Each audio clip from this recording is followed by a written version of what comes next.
Sebelum 5 September pukul 23.59, ini adalah 12 hal yang kita tuntut dari kalian kalau memang kalian mau menunjukkan bahwa kalian masih berpihak kepada masyarakat. Pertama, sahkan rancangan undang-undang perampasan aset sekarang juga, sebelum 5 September, tengah malam. Kedua, pecat anggota DPR yang terbukti menghina rakyat, Ahmad Syaroni, Deddy Sitorus, Bambang Pacul, dan yang lain-lain itu yang berjoget-joget di parlemen.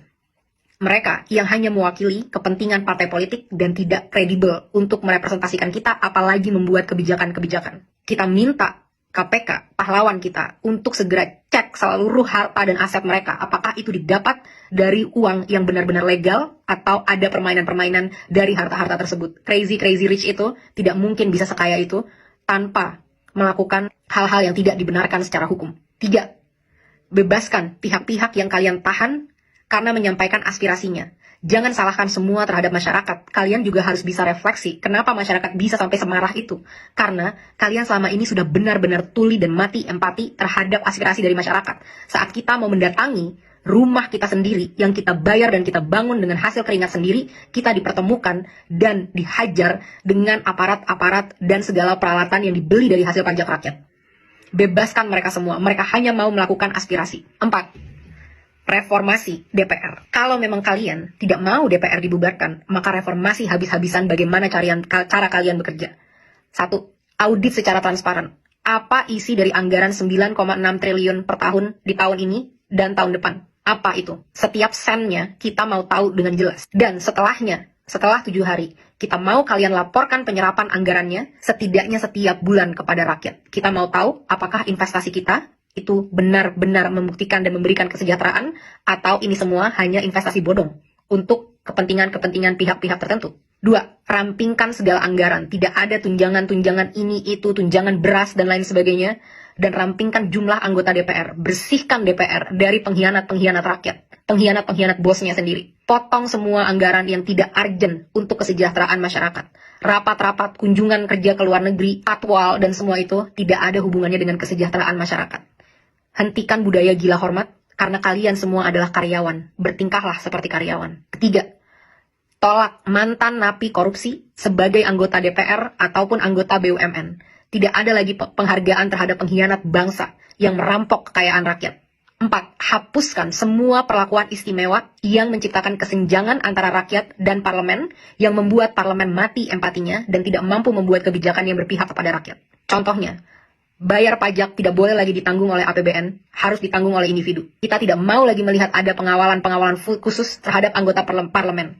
Mereka harus bertingkah layaknya masyarakat. Semua hidup kita urgent, apalagi kita yang bayarin gaji kalian dan infrastruktur dan operasional keberlangsungannya negara ini. Kita yang lebih penting dibanding kalian. Transportasi, tidak ada tunjangan mobil, cukup tunjangan untuk naik transportasi umum. 4. Hapuskan pensiunan seumur hidup bagi para anggota-anggota DPR yang masa kerjanya hanya 1 periode. Kita tidak mau lagi membayari mereka sampai akhir hayat kalau memang mereka tidak mau mengabdi dengan tulus kepada masyarakat. Kedepannya, kita mau KPK atau BPK untuk meninjau dan memeriksa harta dari segala anggota DPR, dan kita mau transparansi yang besar-besaran. Semua rapat-rapat, diskusi, kita mau itu ditunjukkan live secara online ke rakyat. Bahkan kalau bisa, rakyat harus selalu boleh masuk ke gedung DPR untuk mendengarkan dan melihat apa yang karyawannya sedang lakukan. 5. Tunjangan gaji dan tunjangan-tunjangan yang lain, total take home pay, total yang bisa kalian bawa pulang, tidak boleh melebihi 5 kali upah minimum UMR nasional dari masyarakat. Harus jelas kemana setiap anggaran-anggaran ini, dan kita mau jelas berapa yang diterima. Tidak boleh lagi ada kesimpang siuran yang berkata ada yang menerima segini, segitu, dan lain sebagainya. Harus jelas berapa yang diterima sebagai take home pay, kita harus tahu itu.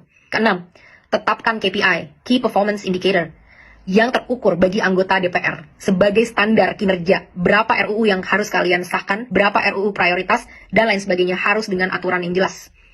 Kedepannya, evaluasi dan pecat anggota-anggota yang tidak bisa bekerja dengan benar, yang tidak datang saat-saat rapat, yang tidak bisa menghasilkan RUU yang diminta oleh rakyat. Laporkan semua progress, achievement, challenges secara berkala kepada rakyat. Kita berhak tahu apa yang terjadi di dalam ruang DPR.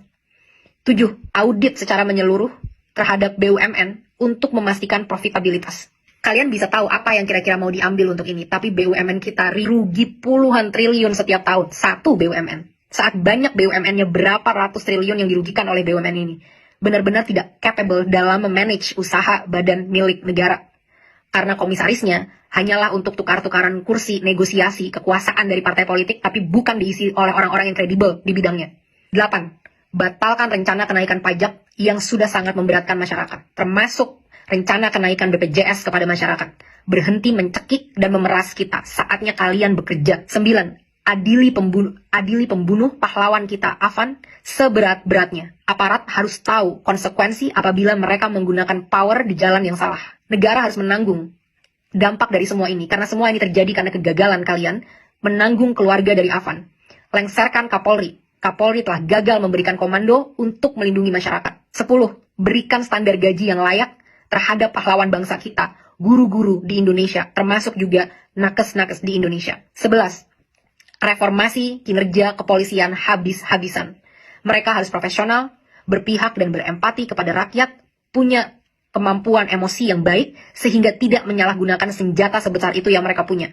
Mereka di sini untuk melindungi rakyat, bukan untuk membela kepentingan penguasa. Saat kasus-kasus terjadi, banyak banget yang loyo, lama, dan lain sebagainya. Tapi saat itu tentang demonstrasi, betapa canggih alat-alat yang kalian punya. Betapa banyak amunisi yang kalian punya untuk ditembakkan kepada masyarakat yang membayar gaji mereka setiap hari. Reformasi ini semua. Aspirasi sudah sangat jelas. Kalian punya 7 hari untuk bisa mewujudkan ini, kalau memang kalian pantas memegang kedaulatan rakyat.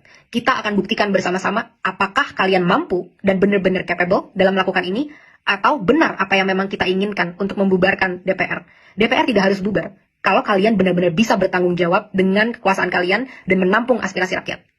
Jangan sampai ada lagi darah-darah dari pahlawan-pahlawan demokrasi kita yang bercerceran di jalan. Jangan sampai ada lagi intimidasi-intimidasi untuk orang tidak bersuara di negaranya sendiri. Hentikan segala intrik-intrik politik yang menjijikan dan busuk ini. Mulai bekerja dari sekarang. Buktikan 7 hari dari sekarang, mampukah kalian bertanggung jawab, pantaskah kalian digaji dari duit masyarakat.